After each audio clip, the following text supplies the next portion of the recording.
So just in terms of destination check, we are looking at this UNEP report on how to include or integrate ecosystem-based management into national adaptation plans.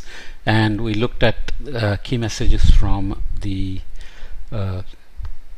executive summary and chapter 1. Here are some more key messages. Key messages from chapter 2: ecosystems, ecosystem services, and ecosystem-based adaptation. It's worth reading these just as an integral part of the series of podcasts we are looking at on climate adaptation. Ecosystems are found everywhere and provide vital goods and services for everyone on the planet, but approximately 60% of all ecosystem services and up to 70% of regulating services are being degraded or used unsustainably. I hope the basic concept of ecosystem services is clear. It's like a forest giving you income, livelihood, supporting livelihoods, food, fiber, medicines, cultural values, well-being, etc. Those are all ecosystem services. How to put value on them is always tricky, as the simple example used is that if a tree is standing there, you like the tree, but you have no way of putting value on it. But if you cut it down and make furniture out of it or build something with it, then you know how much income you got from it. So how do you value something that's needed, that's standing there, and you don't know how to put an economic market good value on it, right? The biodiversity in ecosystems provides the raw materials, structures, functions, and processes needed to protect people and livelihoods from climate change impacts. This has always been known, and again the question is, how do you protect those? Ecosystems and ecosystem services are also adversely affected by climate change. We know that. Managing ecosystems to deliver provisioning, regulating, and other services to enhance climate resilience is at the core of ecosystem-based adaptation concept. Ecosystem-based adaptation generates multiple co-benefits in addition to protection from climate change impacts. If all these benefits are calculated, then EBA becomes a benefit multiplier and an essential community asset, adding to social and natural capital. We talked about natural capital already.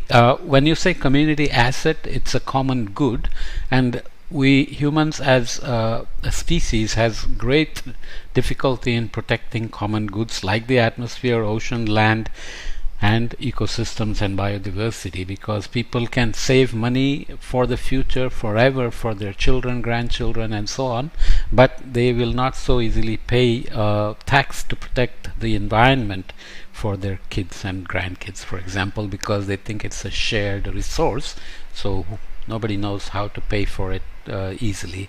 Key messages from chapter 3: formulation stage in national adaptation plan process.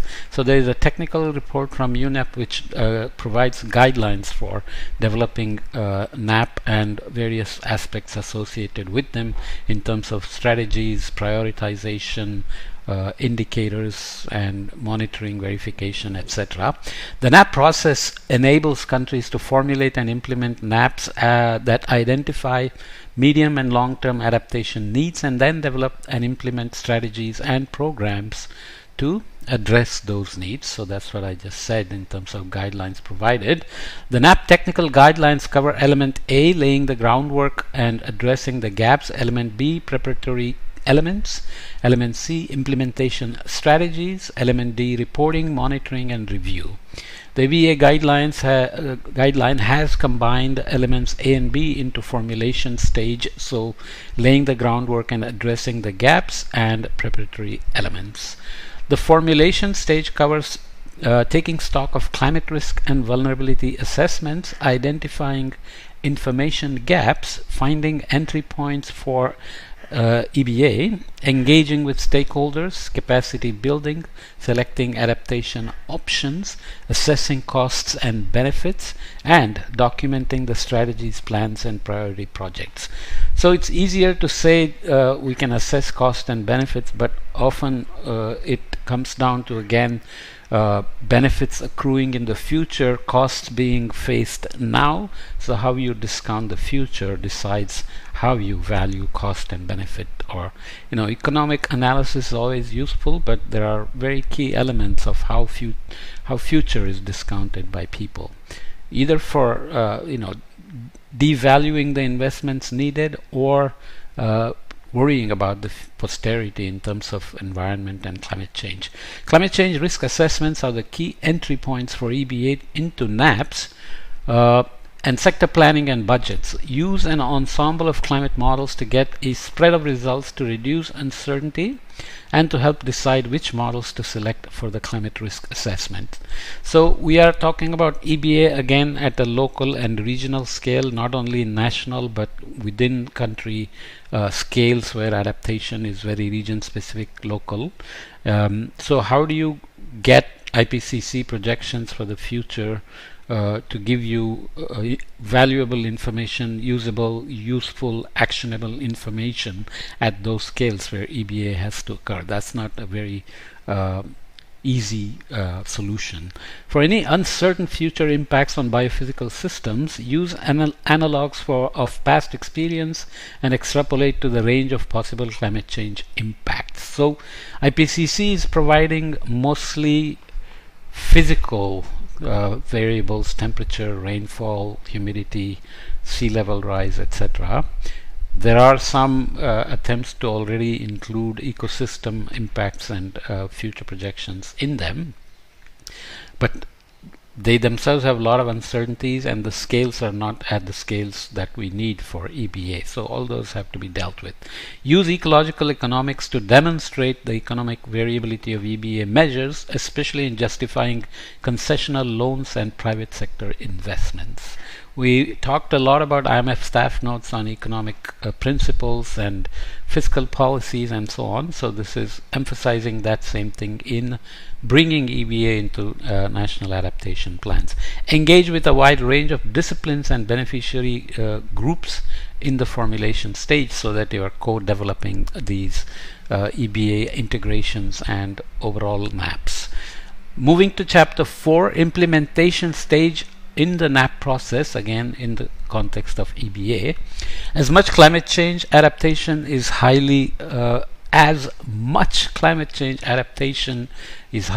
local, ensure that the national plan is fully developed to the local government level for implementation and reflected in district development strategies, plans and budgets. These economic plannings for making room in the budget for NAP is very critical. As the NAP process transitions from formulation to implementation, a new team of actors with different capacity needs to become let me read it again. As the NAP process transitions from formulation to implementation, a new team of actors with different capacity needs becomes involved. Okay, so I hope the sentence is written the way it is meant to be. Basically, you have a formulation of NAP, and then implementation requires project management kind of approach with economic analysis along the way to manage disaster recovery and management and planning, resilience and adaptation. So there are two key time scales involved there. So the expertise of people who develop a NAP with all its technical guidelines need not be the same ones who are implementing the NAP. As implementation of EBA measures will take place at the local level, ensure that there is adequate capacity for implementation. For example, make sure enough local contractors are familiar with green approaches. There will be many who can build infrastructure, buildings, urban infrastructure, etc. But are they well trained in green approaches? Often whether they themselves are believers or not may matter, because of course they are working for profit, private and let's say local contractors. It still may matter that they believe climate change as an important issue to deal with. Ensure that local stakeholders are empowered to participate in implementation and ensure that no one is excluded. Establish the framework for monitoring the EBA strategies from the outset of implementation, ensuring that a robust baseline is captured for subsequent M&E. Okay? Include local stakeholders in the data collection that is necessary for progress and performance monitoring reports. Although this is monitoring and evaluation, by the way, M&E. Although EBA may not generate financial returns, use ecological economics to demonstrate the economic viability of EBA measures and therefore the ability to be funded by concessional loans and suitability for private sector investments.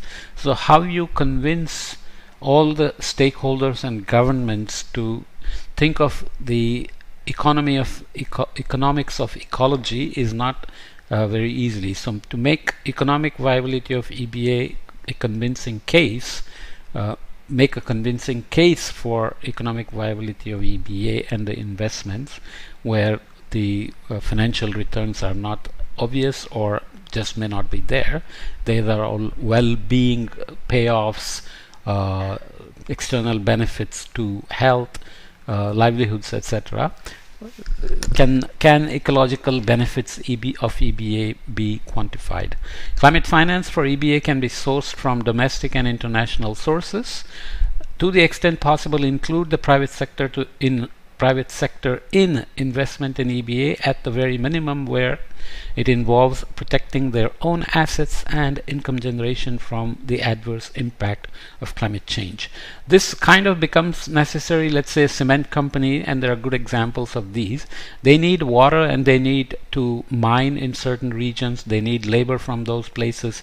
So labor productivity is important. So these EBAs can have co-benefits for the company and its bottom line in terms of maintaining the health of the workers and their productivity, maintaining the integrity of the water sources that they need, and the infrastructure, roads, etc., that allow them to truck in the material and truck out the products and so on, which are subject to climate change impacts as well. So incentivizing private players may not be as difficult depending on what their interests are. Okay, let's leave this here and come back to chapter 5 and review of NAP in the next podcast. So let's leave this here. It's already about 12.5 minutes, so that's good enough. But I hope it's becoming clear why we need to worry about ecosystem-based adaptation as an integral part of the National Adaptation Plan,